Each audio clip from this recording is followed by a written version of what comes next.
So last year we worked on a process whereby we would do an online registration. So for you yourself, you go to the retailer and you obtain, for example, a Phantom 3. Okay. Part of the process in the purchase would be that you have the leaflet, which you have over there, and that would require you to register online. Now you are purely a hobbyist. You're going to film your son on his off-road bike, or when you go out into the desert or whatever. You have no intent of becoming a commercial operator. Okay. So we had to categorize the amount of, or the number of entities that will be using this technology in the Emirates of Dubai. And that's why we came up with for example, you would get a card like that. Okay. Very similar to your Emirates ID. It will require having your passport photograph. Okay. And there you can see it says hobbyist. Yep. It will have your personal details on it. Okay. Then the back of the card, if you flip the card over, it will be the vehicle that you fly. In other words, the RPAS that you fly. Okay.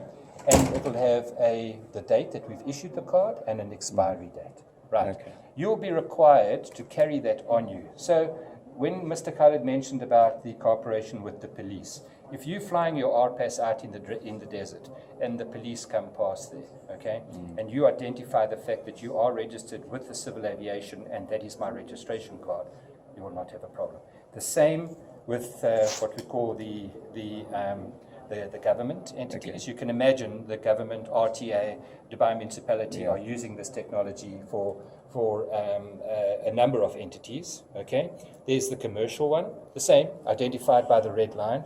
So the letter of agreement that we have with the Dubai Police will identify all of these. You can understand there's a little bit of a breakdown in the language, breakdown. So when they see you have this or you produce this and they know it has a red line, they know that you registered with Dubai Civil Aviation as a commercial operator. Right. Okay. And basically, so this we finally, I'm not joking, yesterday we finalized the templates on this, because you can understand there's certain requirements from the government with reference to the logo, etc., having it in English and Arabic that needed to be. Sorry? 3 categories. 3 categories. No. So that is what we call the government.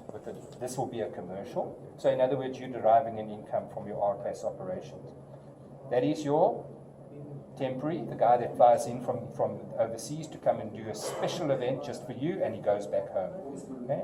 That's your professional. That's the guy with the skill set a little bit higher than the hobbyist. Okay, and there's your hobbyist.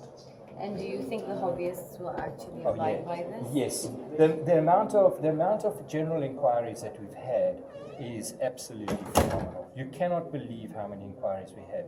And you can imagine, this is for a hobbyist, we're looking at a charge of 50 dirhams. So pay 50 dirhams and you're on the system. You can go into the desert, Fossil Rock, wherever you're applying your RPAS. You're not going to get any hassles. And for the commercial operator, it's the fee is a little bit more. It's going to be 500 dirhams. But then they're registered. They're on the system. So every time that he's going to do a specific event, for example, he's filming at Jumeirah today, and then 2 days later, whatever he gets asked to do by another company to go and film, for example, Festival City or whatever, that registration is already in the system, okay? And all we do is we do the assessment on the location. That's it. And how long does that take, the assessment? Because we've heard that some videographers or production companies have had to wait months. Never, not with us. Okay. We have a KPI, and the KPI insists that we turn it around within 72 hours, 3 working days. If we get the information in the morning, and there's no impact on civil aviation at all, you can have the NOC by that afternoon. Okay. Can it be applied? Sorry, if they're in an area next to the airport or that's that endangers, what happens to them then? That's why we do the assessment. And obviously you can understand, if it has any impact to the commercial operation, to the negative, we have to decline it. Or otherwise there needs to be strict protocols. So we do a height restriction, or otherwise not allowed to operate out of these areas. Or if, for example, they're operating behind a building, in other words, the building becomes a shadow, then they're operating behind, there's really not going to be an impact to anything else, we would facilitate that. But every single application we get, we need to do an individual assessment. What's the penalty for drones that have been flown into the red zone even accidentally? Okay, so we're not quite there yet, and that's why Mr. Khalid mentioned the fact that we're drawing up a letter of understanding, a memorandum of understanding between ourselves and the police. Understand that the punishment part of it isn't actually my job. I'm here to protect the skies of the Emirate of Dubai as best I can, with obviously offering the technology that I can. So the reprimand and the punishment, that would still need to be decided. What are some of the areas that are not allowed to have? Okay, can I just borrow your? So there's a very, and there's hundreds of them outside. So the red, okay, is definitely a no-fly zone, okay, and even, no disrespect, but even with you not having any aviation understanding, you would know those locations. The airport, you know where the Skydive Dubai is, Minhad, and of course the big airport at DWC. So you would know. Listen, I know I can't fly there. Let me look somewhere else. What is Okay. D18? That's D18, the Skydive Dubai Oh, this operation is on the the Skydive Al-Ain Road. Dubai. Okay. The green is that the allowed zone, or is that Is the... required. You need permission. Yes, yes. Has there been instances, for example, from drone users that are not familiar with the red and green zones who have accidentally flown into Yes.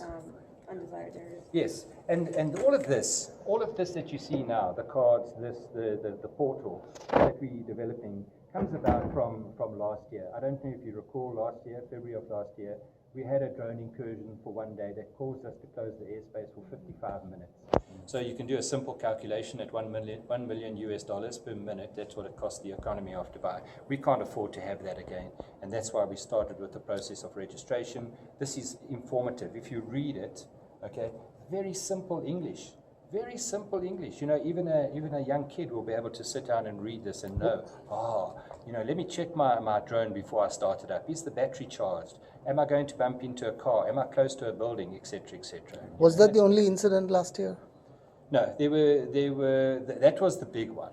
Okay, and then we had after that we had one more, which was overhead the Khalifa, and then but from them we haven't had anything else. We've actually, as I said to you in the presentation, we've actually developed this the magnetic blanketing with DJI, and if you have a drone that is either manufactured by DJI or that is navigated by means of GPS, you will not be able to start it here. Are you going to prescribe any standard for the manufacturers, like Yes. the speed or the altitude, or even any standardization or any monitoring? Okay, we don't prescribe to the manufacturer with reference to the speed and that kind of thing, but we are looking for their support with reference to onboard capabilities whereby we would provide for a monitoring system. Understand that big chunky black box that I saw now is just a prototype, but it provides the information that we would like to get from every drone operator. If that software or if that technology was available when you bought your Phantom 4 from the retailers, and we didn't have to apply this, how fantastic would that be? And of course that's going to take time. It's going to take time, and it's about safety, and for them realizing that you can basically go anywhere with these things, and everyone wants to get on the bandwagon. And the videography that you're getting is absolutely fantastic, So we need to just harness it in a little bit and say, listen, guys, be careful out there. You were mentioning that Dubai is the first country Yes. to develop. Could you elaborate on that? Well, the presentation that I did this morning, and that's why there were a couple of hiccups, but that was the first live demonstration that we've done to anyone. Okay, so that was the first time, not only in Dubai but worldwide. We've done trials, as I said, we've done numerous trials, but we rely on the link, the 3G for the connectivity as regards the data that comes to the portal. In other words, the height, the speed, the direction, etc., and the 4G link with reference to the video.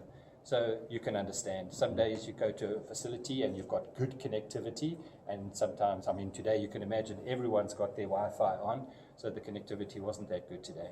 But I need to stress that obviously if we set this portal up, let's say for example the portal is set up in my office or in my colleague's office or whatever, we would make sure that the connectivity doesn't allow for any break at any time. So